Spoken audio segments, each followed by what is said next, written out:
جب ہمارا یقین ہے کہ اللہ پاک کے حکم کے بغیر کچھ نہیں ہو سکتا، جب ہمارا یقین ہے کہ اللہ پاک نے ہر انسان کے لیے موت کا وقت، جگہ اور موت کی وجہ مقرر کی ہے کہ کون کہاں اور کس حالت میں مرے گا، تو پھر ایک قاتل کو ہم قاتل کیوں کہتے ہیں؟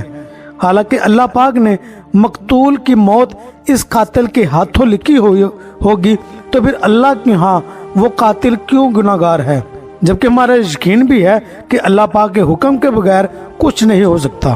تو اس کا جواب ہے دوستو، یہ سوال تقدیر کے متعلق ہے۔ تقدیر اللہ کے علم کا نام ہے۔ اللہ اپنے ازلی ابدی علم کی بنیاد پر قبل از وقت صحیح طور پر معلوم کر لیتے ہیں اور اس کو اس بندے کی تقدیر میں لکھوا دیتے ہیں۔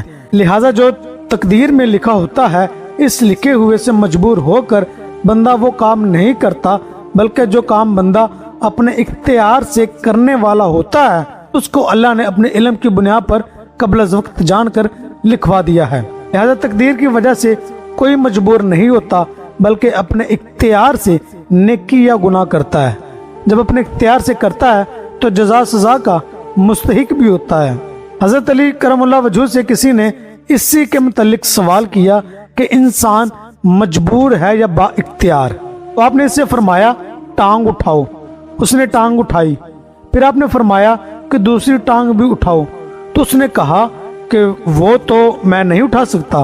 تو آپ نے فرمایا کہ بس انسان اتنا با اختیار اور اتنا مجبور، یعنی نہ مکمل طور پر با اختیار ہے نہ ہی مکمل طور پر مجبور۔ یہ انسان کو جو تھوڑا بہت اللہ کی طرف سے اختیار دیا گیا ہے نا، اسی کی بنیاد پر انسان جزا و سزا کا